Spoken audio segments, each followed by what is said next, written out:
Ceci est un livre audio autogénéré par Google. Première partie.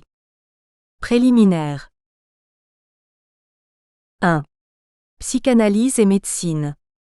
Les conditions qui ont présidé à la naissance de la psychanalyse n'ont cessé de susciter jusqu'à nos jours la résurgence périodique de débats, le plus souvent confus, sur ses rapports avec la médecine. À la suite de Freud, des générations de psychanalystes se sont efforcés d'individualiser cette nouvelle acquisition scientifique, d'affirmer son indépendance par rapport au domaine médical, allant parfois jusqu'à dénier à l'analyse toute visée thérapeutique, le mot rappelant trop à leurs yeux la matrice originelle. À l'opposé, la science médicale tout entière attentive à la poursuite de sa recherche des enchaînements de causalité physico-chimique, s'est la plupart du temps refusée à admettre que la science de l'inconscient puisse la concerner en quelque manière que ce soit. Cette démarcation, bien que méthodologiquement indispensable pour que chacune des deux disciplines puisse affiner ses propres concepts et aboutir à des résultats originaux, continue d'interdire toute approche rationnelle de la réalité. Il est donc indispensable de passer sur les préjugés théoriques et les oublis cliniques des uns et des autres, pour y voir un peu plus clair et découvrir les raisons d'un clivage qui, dans le quotidien, repose plus sur des convictions préalables que sur l'observation. Psychanalyse et médecine. Si proches et si éloignés. Malades et médecins étant généralement pourvus d'un inconscient, il serait invraisemblable que ce dernier n'intervienne pas pour modifier leur comportement respectif lorsqu'ils se rencontrent. L'approche que nous proposons repose sur quelques vérités élémentaires dont la plus importante nous semble être celle-ci. Le principal mérite de la psychanalyse demeure d'avoir établi le caractère universel de l'inconscient et la similitude des mécanismes en jeu chez tous les individus. Le comportement des patients fait habituellement l'objet de toutes les attentions. Il est plus facile pour le médecin de s'imaginer en témoin objectif que de s'interroger sur l'influence de ses propres attitudes sur la dynamique d'une situation.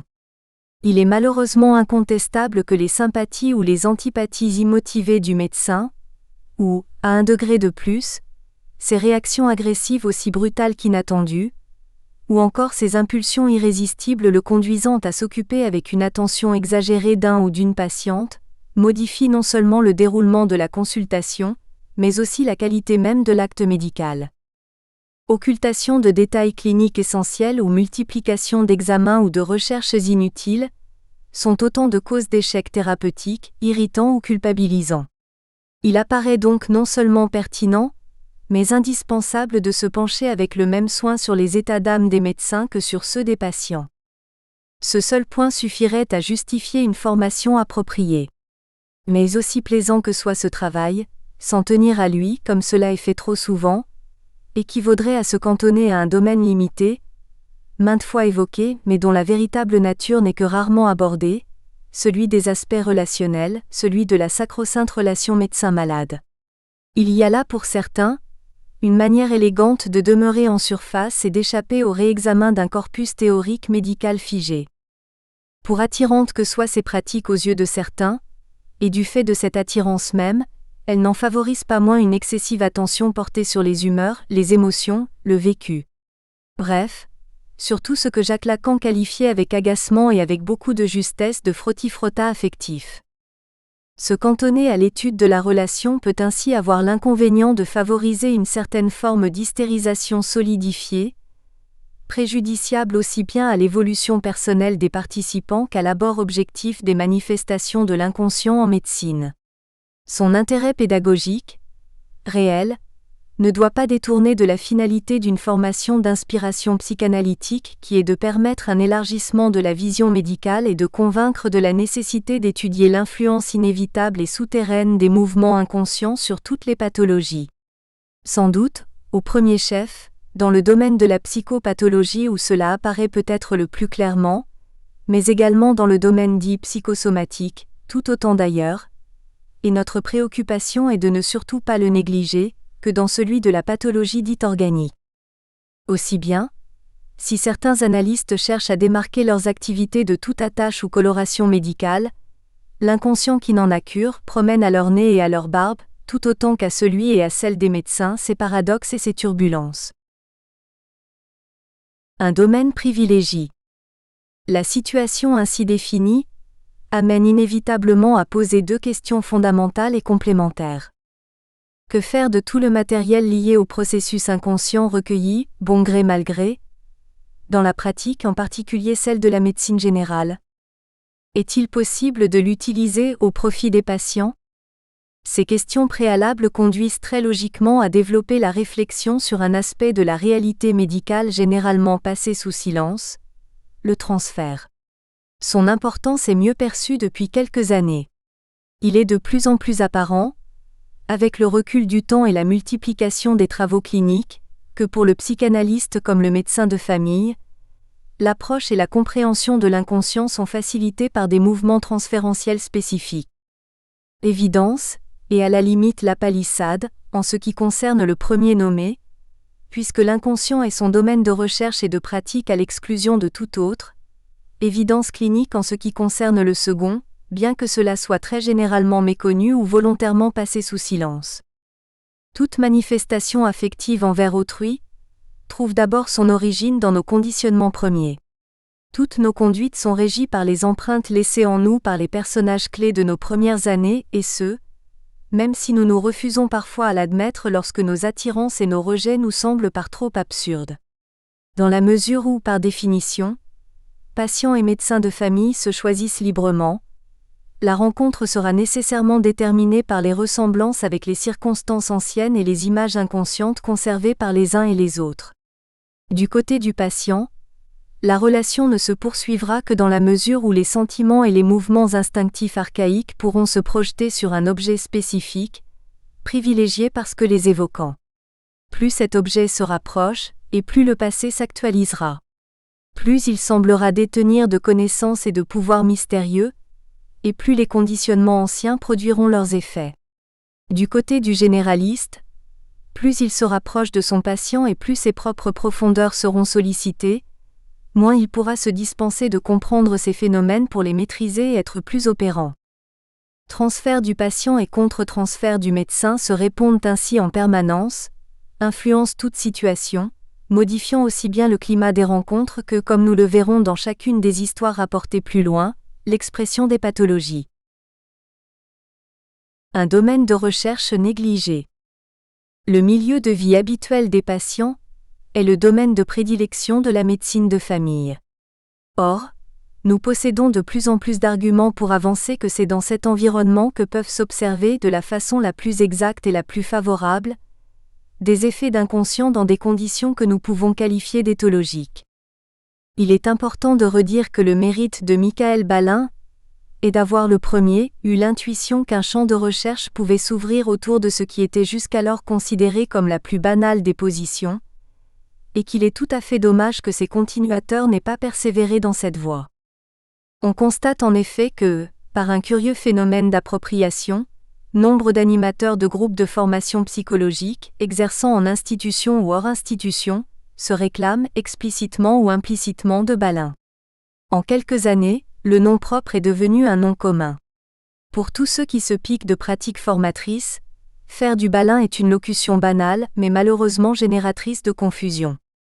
Un aspect spécifique de l'œuvre de Balin qui consiste dans l'étude des effets d'inconscient dans la pratique médicale quotidienne, se trouve ainsi occulté.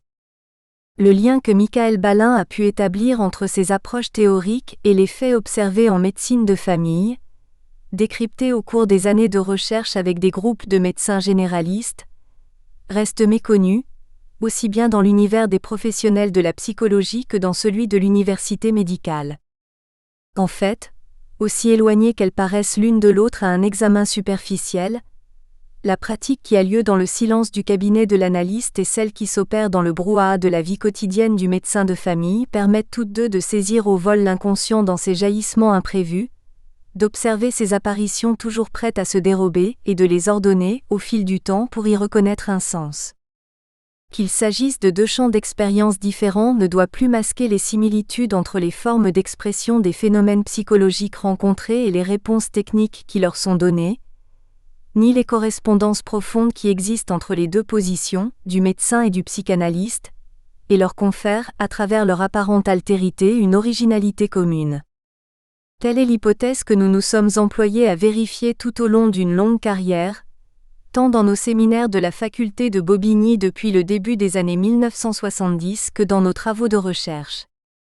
Ces travaux de recherche se sont principalement menés au sein de l'Atelier français de médecine générale que nous avons créé en 1979, partant du principe que c'est aux praticiens généralistes qu'il incombe de déceler en eux, éventuellement, le goût et l'aptitude à prendre en compte les aspects de la réalité médicale que nous venons d'esquisser, et de se donner ainsi la possibilité d'observer des modifications profondes dans l'évolution de certains de leurs patients, modifications auxquelles ils auront plus ou moins contribué, selon le degré d'avancement de leur formation.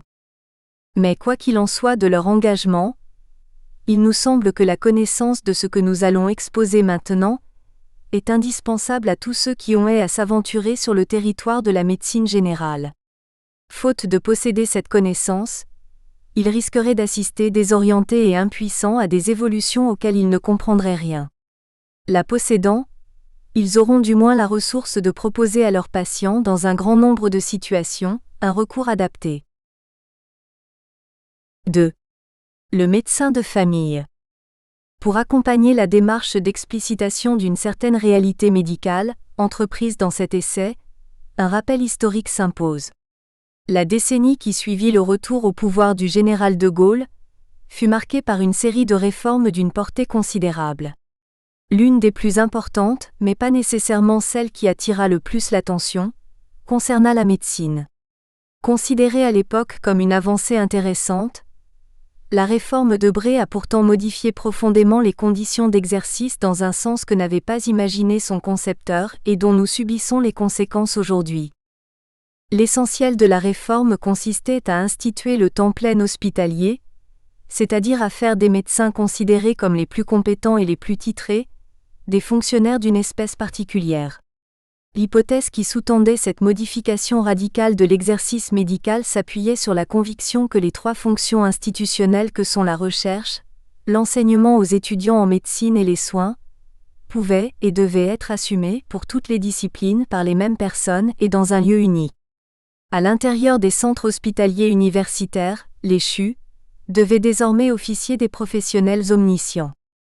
Cette hypothèse qui semble, avec le recul au moins discutable, n'a pas porté les fruits que souhaitait son auteur. Au sein du système, des médecins exerçant au plus haut échelon de la responsabilité n'hésitent plus à la contester, arguant justement du fait que la polyvalence n'est pas la règle générale et que certaines aptitudes sont exclusives. Mais la conséquence le plus grave de cette réforme est restée longtemps inapparente. Il a fallu un quart de siècle pour qu'apparaissent ses effets négatifs. Avant la réforme, tous les médecins hospitaliers entretenaient des liens avec le milieu de vie habituel des patients et avec les médecins des villes et des campagnes. Liens plus ou moins profonds mais constants, établis en fonction de leurs activités privées, et souvent liens plus personnels avec des praticiens qui n'hésitaient pas à faire appel à leurs compétences sur le terrain, en les amenant au chevet de leurs malades.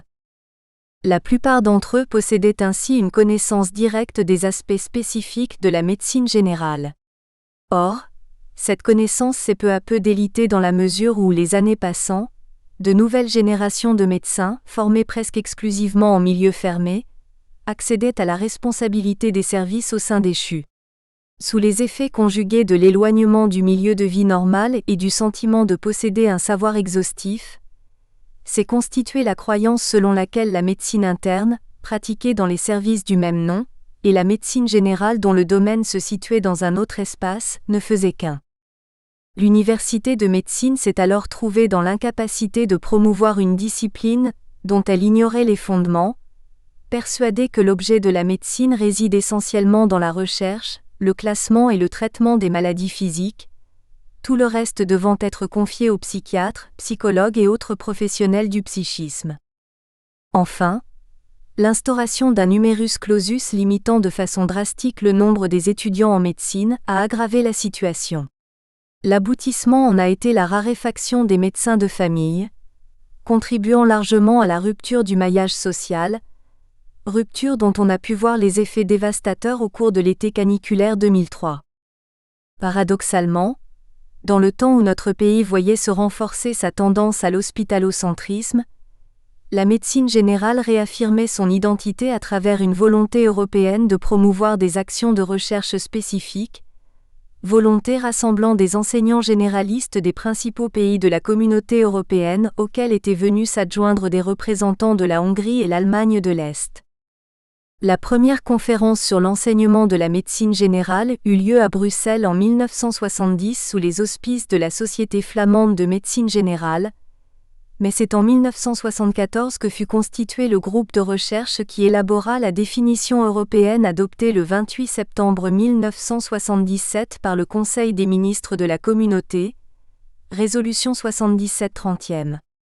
Ce groupe de chercheurs, au sein duquel le Dr Anne-Marie Reynolds, de la faculté de médecine de Bobigny, 93 représentait la France, mit fortement l'accent sur le caractère original de cette discipline de premier recours, dont les acteurs entretiennent une relation proche, personnelle et continue à travers le temps, avec des patients suivis dans leur milieu de vie habituel, et cela sans distinction d'âge, de sexe ou de pathologie. À l'intérieur du cadre ainsi défini, la prise en compte sans exclusive et simultanée de tous les éléments physiques, psychologiques et sociaux, susceptibles d'intervenir dans l'apparition ou l'évolution des phénomènes morbides, ainsi que l'exercice d'une responsabilité individuelle pour l'essentiel, sans délégation possible, confirmer l'existence d'une différence de nature avec la médecine interne, laquelle s'exerce dans les limites étroites d'un abord exclusivement corporel.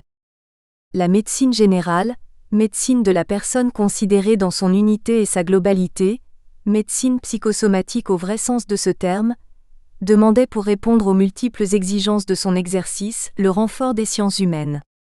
La thèse que nous soutenons est que c'est principalement à la psychanalyse que revient le mérite d'avoir éclairé ce qui était occulté dans l'abord médical traditionnel, et de nous donner à la fois la possibilité d'élaborer une nouvelle clinique et celle de mettre en œuvre des procédures thérapeutiques sans lesquelles les extraordinaires moyens techniques dont nous disposons maintenant risqueraient ne de produire que des effets sans lendemain. C'est ce que nous allons essayer de mettre en lumière, en restant toujours au plus près de la réalité quotidienne, celle qui concerne chacun d'entre nous. DEUXIEME partie. Le sale boulot. 1. La clinique du quotidien. Il existe actuellement un mythe de la psychanalyse pure. Celle-ci s'actualise seulement et exclusivement à travers le transfert et le processus analytique. Nous autres analystes, sommes les seuls qui croyons à ce mythe et l'entretenons en le perpétuant. En réalité, nous faisons bien appel à d'autres qui font tout le sale boulot pour nous et supportent le fardeau de nos patients, que ce soit leur famille, leurs amis ou leurs médecins. L'auteur de cette boutade, Masood Khan, a été un personnage important de l'école psychanalytique anglaise, moins connu sans doute que Donald W. Winnicott ou Michael Balin, mais partageant avec eux à la fois une sorte de riche folie théorisante et un pragmatisme foncier. Il existait chez ces analystes anglais du milieu du XXe siècle une conscience aiguë de l'omniprésence des mouvements inconscients dans la vie quotidienne des individus et de leurs conséquences concrètes. Leur souci était de les comprendre, mais également d'intervenir chaque fois que possible, de la manière la plus naturelle, sans se laisser brider par des protocoles trop contraignants, issus de constructions théoriques rigides. Cette absence de dogmatisme les préservait du mépris envers les praticiens généralistes, assez généralement répandus sur le continent.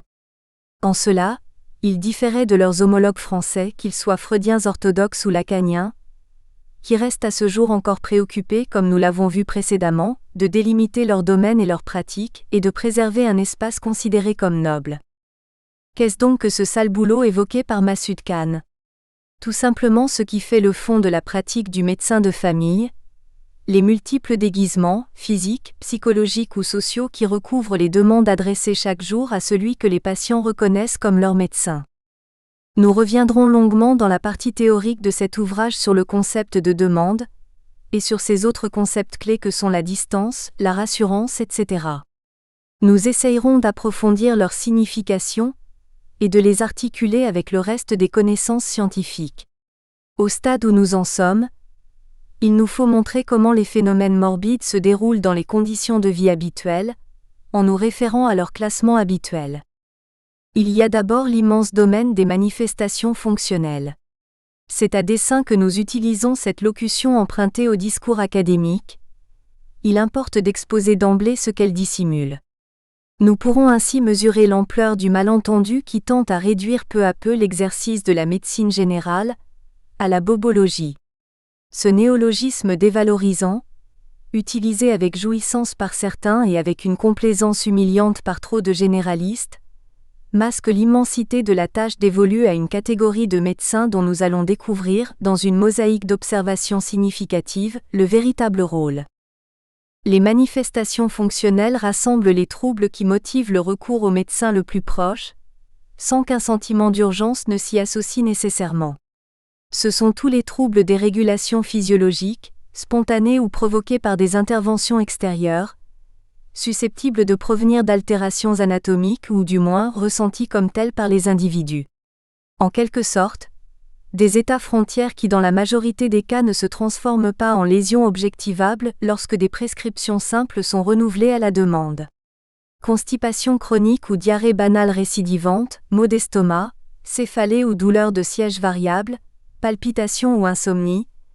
La liste exhaustive serait interminable de ces manifestations capricieuses que les généralistes apprennent à observer sans trop céder à la tentation de les surmédicaliser. Les maladies psychosomatiques viennent ensuite. Elles ont disparu, en France depuis le début des années 1960. Du moins nombre de médecins institutionnels, hospitaliers, le croient-ils, puisque la réforme des Sébrés, censée avoir été à l'origine de progrès décisifs dans la compréhension de leur étiologie, a eu pour résultat de focaliser toute l'attention des chercheurs sur les aspects les plus fondamentaux des phénomènes organiques. Si la médecine scientifique classique contribue chaque jour à une meilleure compréhension des phénomènes physico-chimiques ou de la composante génétique des affections, il n'en reste pas moins, ainsi qu'on peut l'observer chaque jour, que migraines, asthme, allergies, aussi bien que certaines maladies inflammatoires digestives ou articulaires gardent toujours leur côté mystérieux et leurs évolutions déroutantes, du moins tant que l'on n'a pas repéré les déterminants inconscients complémentaires qui ont favorisé leur apparition et qui influent sur leur devenir. Les tableaux de la psychopathologie, disons les troubles psychiques, sont diversifiés, du plus banal au plus complexe.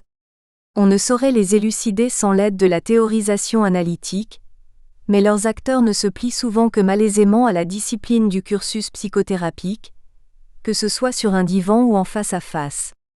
S'ils ont la chance d'échapper à la psychiatrie, ce qui est l'éventualité la plus fréquente, ils constituent une part non négligeable de la clientèle des médecins de famille, du moins des plus tolérants d'entre eux.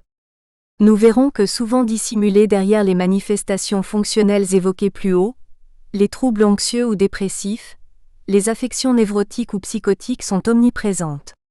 Il est fréquent qu'elles ne soient pas désignées en tant que telles aux patients par les médecins généralistes, mais ceux-ci ne sont en général pas dupes de la coloration qu'elles donnent aux pathologies somatiques chroniques ou passagères qui justifient ou ponctuent le suivi habituel.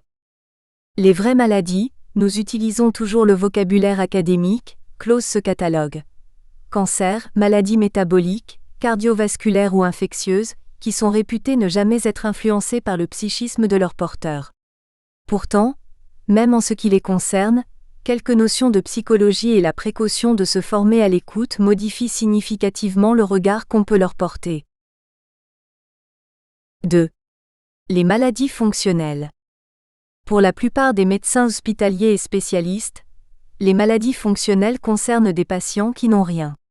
Ils consultent de façon répétitive pour des symptômes variés, dont la liste pourrait s'allonger à l'infini. Toutes les parties du corps, toutes les fonctions peuvent être l'objet de plaintes. Un jour, le symptôme est plus insistant ou plus aigu, ou le médecin traitant plus angoissé qu'à l'ordinaire. Un avis spécialisé est demandé, des examens appropriés sont pratiqués, toutes les réponses sont négatives. Ce patient est donc renvoyé à son médecin avec un petit mot aimable. « Mon cher confrère, les différents examens pratiqués chez votre patient Mr. Madame X, ne présentent aucune anomalie, vous pouvez donc la rassurer. » Ce que fait le praticien, souvent à contre-cœur, devinant que le problème n'est pas résolu et restant dans l'attente de la prochaine manifestation. Il arrive que le message se veuille plus explicite. Si le sujet n'a rien, il se présente néanmoins comme un anxieux, peut-être même peut-on évoquer quelques traits dépressifs, ne serait-il pas indiqué de demander un avis spécialisé? Chacun peut entendre la psychiatrie. Si le généraliste a la faiblesse de se laisser influencer par cette suggestion, il se verra opposer dans la majorité des cas un refus très ferme et souvent offusqué. Moi, un psy? Est-ce que j'ai l'air d'un fou? Car le patient, dit par certains médecins malades fonctionnels, sait très bien que ce sont des sensations corporelles qu'il éprouve, n'étant pas en mesure à ce stade d'établir un lien conscient avec les inévitables perturbations psychomotrices et psycho-affectives associées. C'est même pour cela qu'il va voir un médecin proche. Ce qu'il présente à celui-ci, c'est sa personne entière et non un androïde conçu pour les démonstrations de la médecine.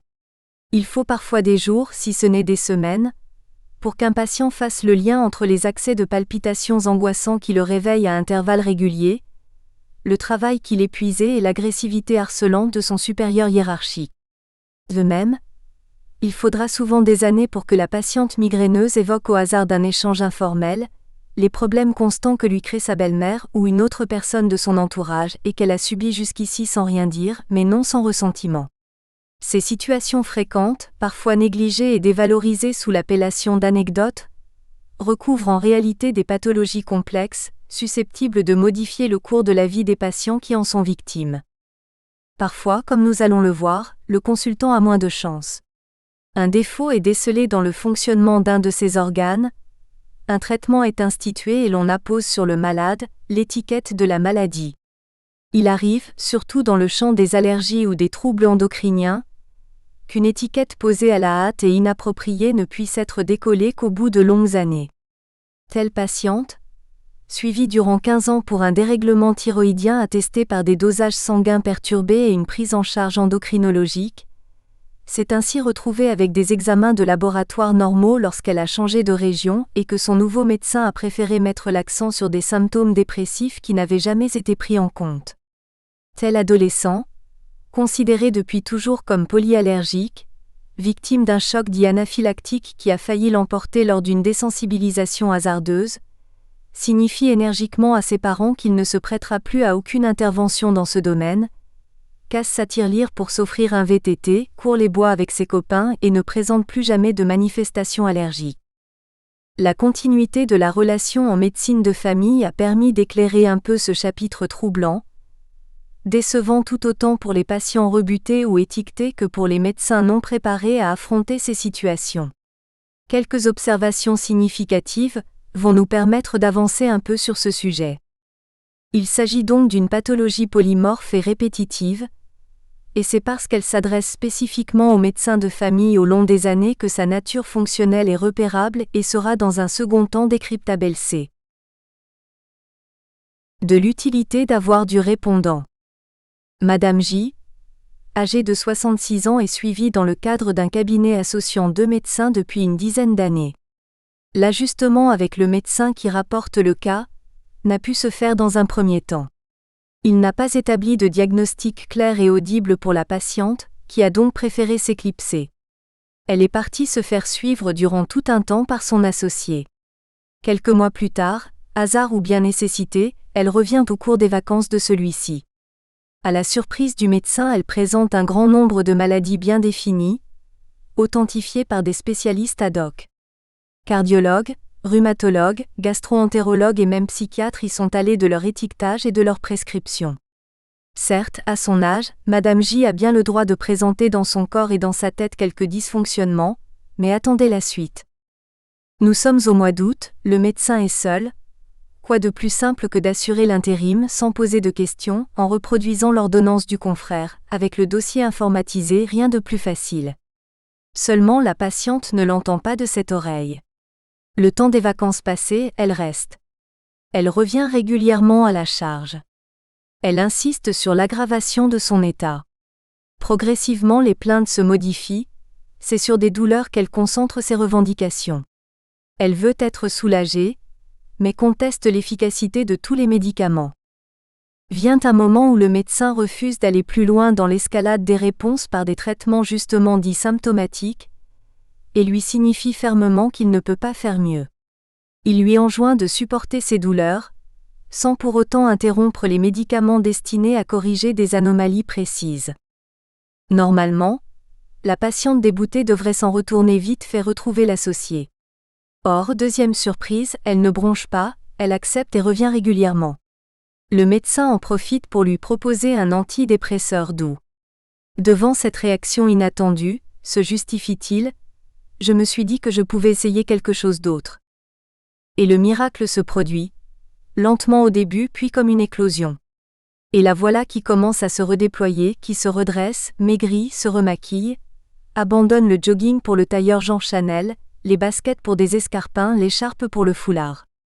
Et elle sourit de n'avoir plus mal, et la voilà qui remet sa maison en état toute seule, ressort, refait ses courses et me décrit très explicitement le retour de cette envie, ce désir dont elle s'étonne elle-même d'en être restée des mois dépourvue. Évitons d'emblée une erreur d'interprétation que pourrait induire une lecture superficielle. Le médicament antidépresseur n'est pas responsable du changement, même s'il a pu y contribuer par la suite, et si le médecin n'a pas contredit sa patiente lorsqu'elle parlait de dépression pour évoquer son état antérieur. L'intérêt de cette observation est de montrer que le basculement s'est produit antérieurement à la prescription. Les raisons en sont complexes et il est difficile de les analyser en peu de mots.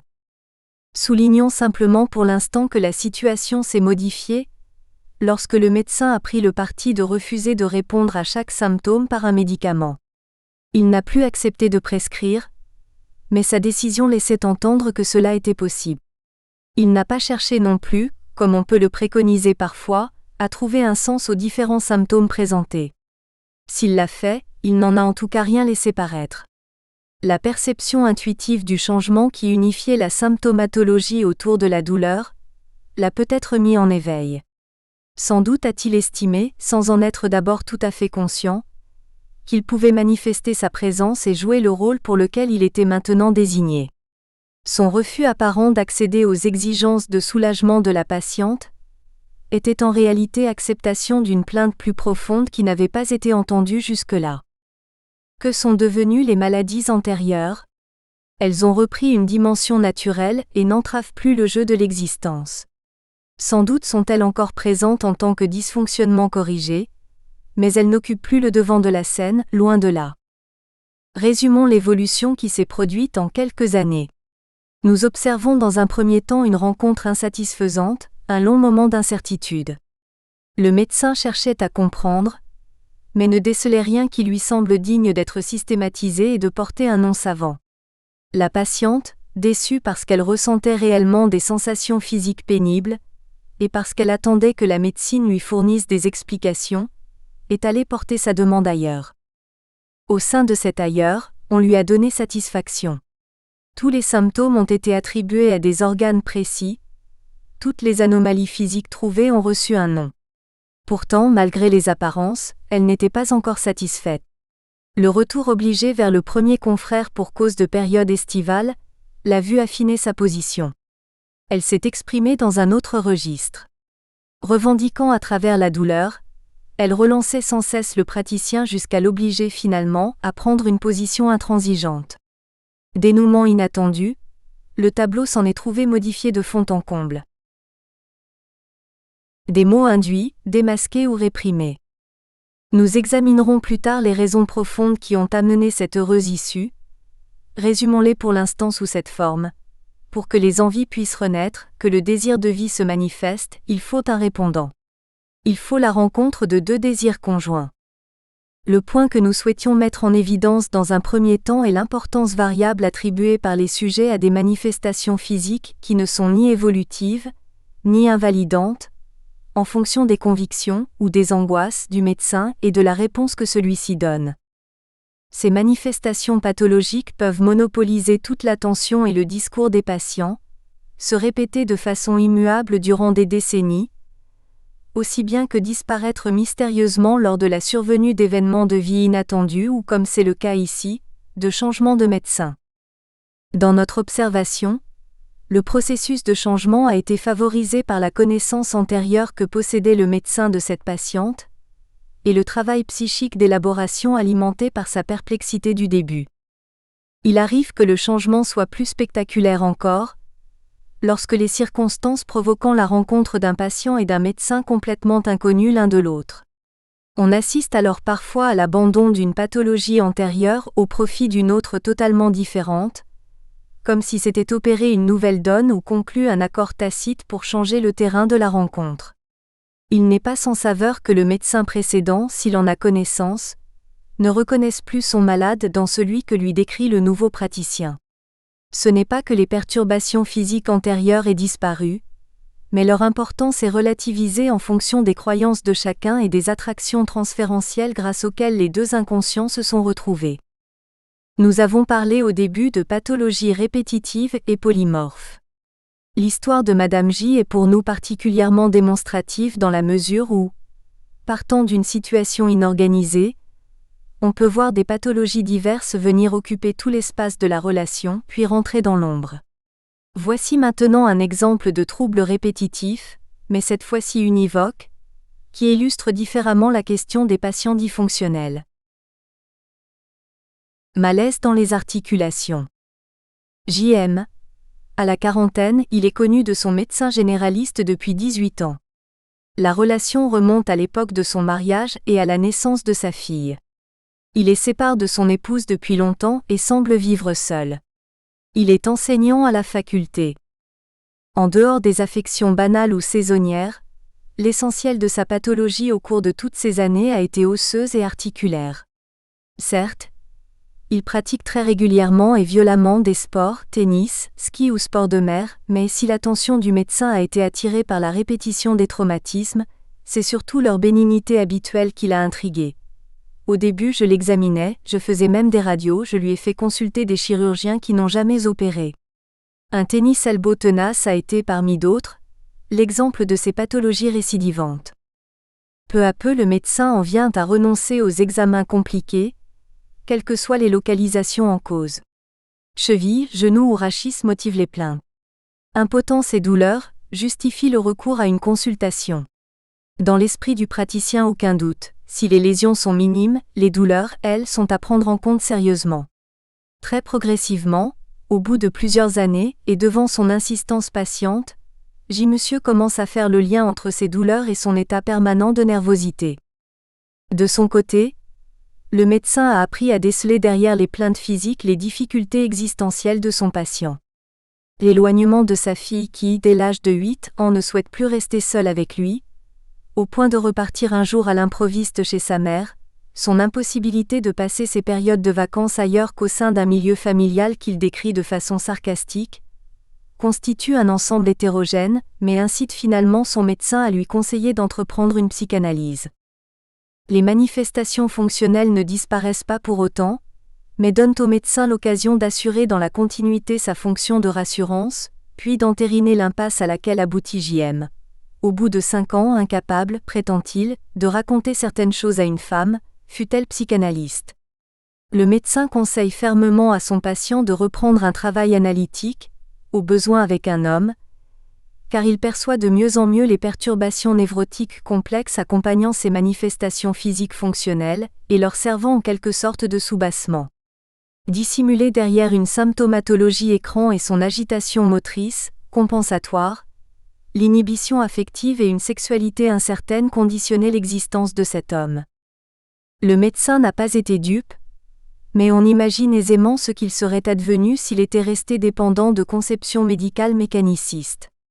Dans ce cas, contrairement à celui de Madame J, le caractère univoque de la symptomatologie et l'expérience du médecin ont évité de s'égarer dans des recours inutiles aux spécialistes, mais il faut ajouter que le pronostic final n'en est pas pour autant obligatoirement favorable. Récemment, un soir, une violente douleur dans la poitrine l'a cloué sur place. Une hospitalisation d'urgence s'en est suivie, au cours de laquelle tous les examens effectués se sont révélés négatifs. Le patient est rentré chez lui, tout penaud, en reprenant à son compte un discours emprunté à l'analyse, c'est encore un symptôme. Affirmation indiscutable dans l'instant, qui peut être reçue comme un début de prise de conscience par l'intéressé de son mode de fonctionnement. Ce nouvel élément doit néanmoins inciter le médecin à la prudence et à la réflexion. Des symptômes pour se faire entendre. Il est impossible de ne pas s'interroger sur le sens que doit revêtir cette modification de la symptomatologie fonctionnelle. Escalade pour se faire entendre, rappelant le cas de Madame J, ou début d'un processus d'aggravation, comme cela est fréquent dans les abus sportifs d'origine névrotique. Interrogation fondamentale qui devrait permettre d'éclairer un peu plus le problème des manifestations fonctionnelles, dans la mesure où une réponse correcte leur est donnée. Le rôle du thérapeute va se révéler capital dans les mois qui vont suivre. C'est à lui et à lui seul qu'incombera la responsabilité de persuader JM d'approfondir son travail sur lui-même, unique façon de soulager son cœur de la charge qu'il lui impose, tant réellement que symboliquement, et donc de protéger sa vie.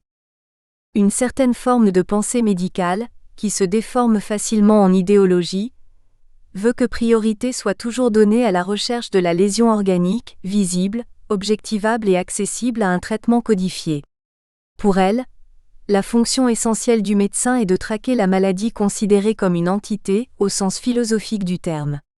Ne rien trouver à la personne examinée prend la couleur de l'échec, et le soupçon d'incompétence plane sournoisement. L'état de bonne santé est suspect, le pire est toujours sûr, au besoin on ira le chercher dans un autre domaine que celui vers lequel le symptôme présenté aurait incliné la recherche d'une cause. Il est étonnant que cette dérive intellectuelle soit si peu dénoncée.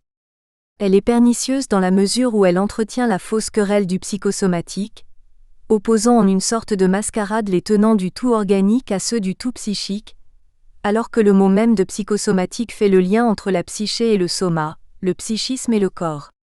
Cela nous semble être la manifestation d'une ignorance aussi curieuse que scandaleuse, et suppose une scotomisation des mécanismes biologiques spécifiques, qui conduit à occulter tout ce qui atteste de la plasticité du vivant. Le quotidien de la physiologie, l'extrême perfection des systèmes d'ajustement des organismes au monde, le jeu subtil de l'adaptabilité et l'éventualité de la réversibilité des phénomènes, semblent être tenus pour quantité négligeable. Encore laissons-nous de côté le pire qui, quasi inévitablement, accompagne cette position dogmatique, le déni catégorique de l'influence des représentations mentales sur notre physiologie. Comme si le psychisme pouvait survoler gracieusement, comme un petit nuage, l'opacité d'un corps aveugle et sourd, soumis à tous les traumatismes de hasard, sans jamais introduire son grain de sel dans la chimie cellulaire. Contredisant ces croyances primitives, l'être humain avance, corps et esprit indissociablement liés. Parfois chanceux lorsque la dégradation progressive des fonctions ne se produit qu'à minima, lui permettant d'accéder au grand âge, parfois victime de blessures plus ou moins graves, plus ou moins réversibles. D'autres fois enfin, victime de malfaçons physiques et psychiques dont l'intrication constitue une énigme déroutante pour le thérapeute imparfaitement instruit. 3. Les maladies psychosomatiques. Le discrédit dans lequel est tenu le terme, et même son abandon pur et simple par nombre d'auteurs, ont obscurci considérablement les chapitres de la pathologie où se manifestent le mieux les effets de réversibilité propres à la physiologie humaine. Il est à la fois comique et agaçant de voir les articles des grandes monographies sur la migraine, l'asthme ou les allergies, pour ne citer que les affections les plus caractéristiques, se terminer inévitablement par un aveu d'impuissance en ce qui concerne leurs variations évolutives ou leurs conditions d'apparition. Il y a certes là une preuve indiscutable d'honnêteté intellectuelle, car on sait que la faculté n'est jamais en peine de trouver des causes physico-chimiques à toutes les affections. En fait, s'interroger et avouer que l'on est dans l'incertitude pourrait passer pour un élément positif, s'il ne masquait pas souvent un déni des facteurs liés au psychisme. Sans doute par dépit et mû par le besoin de compenser un fort sentiment d'infériorité, si ce n'est de culpabilité, la plupart des auteurs insistent avec force sur le fait que les affections citées sont de vraies maladies, dont le substratum génétique ou moléculaire est indiscutable et dont le caractère principal est d'être inguérissable. Mystérieuse et toujours susceptible de s'aggraver dramatiquement, elle nécessite une surveillance étroite. Les sujets qui présentent ce genre de manifestations doivent être sévèrement éduqués, ils sont malades et pour toute leur vie. Il s'agit là d'assertions en contradiction avec les faits établis par les psychosomaticiens depuis un demi-siècle, et corroborés par les médecins de famille attentifs dans le cadre de suivi au long cours. De plus, ce discours est dangereux car s'il est reçu passivement, des effets de suggestion incontrôlables vont augmenter considérablement le risque du passage à la chronicité, en confortant le patient dans une croyance tangible, concrète, médicalement fondée concernant son état. Il faut craindre les effets pervers de toute croyance non critiquée. Il y a un risque réel de propagation de la maladie, puisqu'on a observé par exemple que n'importe quel sujet prédisposé, placé dans certaines conditions, peut voir se déclencher une crise d'asthme quasi expérimentale. Un bavardage thérapeutique.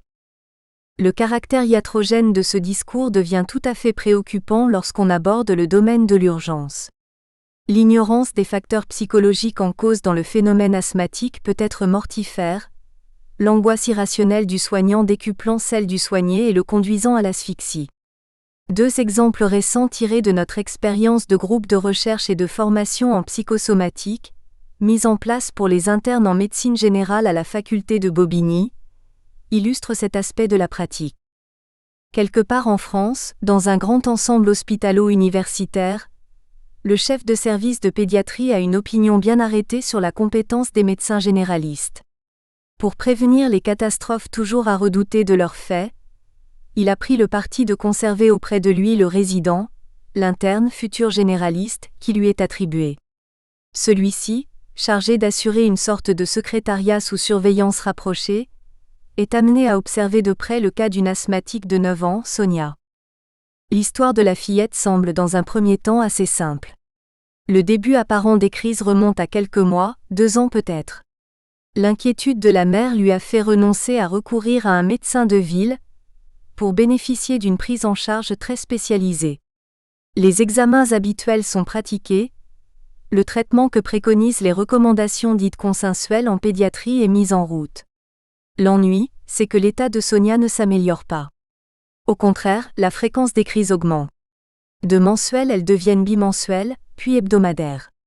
Réexamen, bilan, ajustements minutieux du traitement sont instaurés. Tout devrait bien se passer maintenant. Or, l'aggravation se poursuit inexorablement. L'enfant est admise à plusieurs reprises dans le service, en urgence. La tension monte de part et d'autre, comprenez que la mère est folle d'angoisse et que le chef de service a du mal à dissimuler ses craintes. L'activisme médical s'exaspère à mesure que grandit le sentiment d'impuissance. L'escalade s'est ainsi poursuivie avec plusieurs consultations en urgence la nuit au cours d'une même semaine. Finalement, elle s'est conclue par le maintien en hospitalisation de la jeune patiente. Que faire devant le spectre d'une évolution dramatique, que l'on peut redouter à juste titre si l'on ne dispose pas de toutes les clés permettant de comprendre la situation? En réalité, le nécessaire a déjà été fait. Être traité comme un sous-médecin n'est pas très plaisant, mais présente des avantages, tout particulièrement en ce qui concerne l'établissement du diagnostic en médecine générale. Au hasard des temps morts et des absences inopinées du chef de service, l'interne secrétaire a pu, petit à petit, approcher la mère et dans la plus pure tradition de la pratique généraliste qu'il réinvente ainsi intuitivement, bavarder un peu avec elle.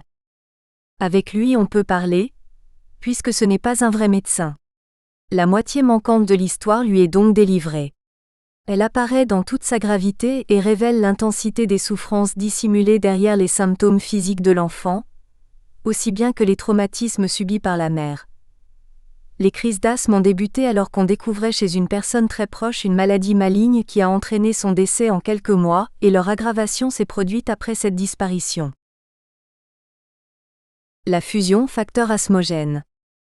Sans entrer dans les détails complexes de l'organisation névrotique familiale, probablement centrée sur le caractère fusionnel de la relation mère-fille, disons simplement que cette aggravation peut être attribuée à un premier niveau, à la difficulté d'entrer dans un travail de deuil efficace, à une incapacité de la mère de verbaliser sa douleur, et à celle de l'enfant d'exprimer sa souffrance autrement qu'à travers ses appels muets, ses spasmes désespérés. Voici donc l'histoire clinique immédiate rétablie dans son unité. L'interne a opéré dans son esprit la synthèse, et le mouvement psychosomatique, au sens spécifique de ce terme, de la pathologie apparaît clairement. Que peut-il faire ? Que va-t-il faire de cette connaissance dans la situation où il se trouve ? Il est hors de question qu'il parle vrai, son témoignage ne pourrait faire le poids et risquerait de susciter le déni. La gravité de la situation, tout autant que son désir de prendre sa revanche contre un statut injustement dévalué, vont lui inspirer une série de petits coups de génie relationnel. Le premier sera le meilleur et va conditionner la suite. Il attire avec beaucoup de réserve et de prudence l'attention de son patron sur la personne de la mère. C'est pour elle une dure épreuve, elle semble un peu déprimée. Appréciez la subtilité de ce un peu. Est-ce que ce ne serait pas une bonne chose de la montrer à la psychiatre du service, pour lui apporter un peu d'aide? Nous espérons que vous avez apprécié cet aperçu. Pour continuer à écouter ce livre audio sur Google Play Livres, utilisez le lien dans la description de la vidéo.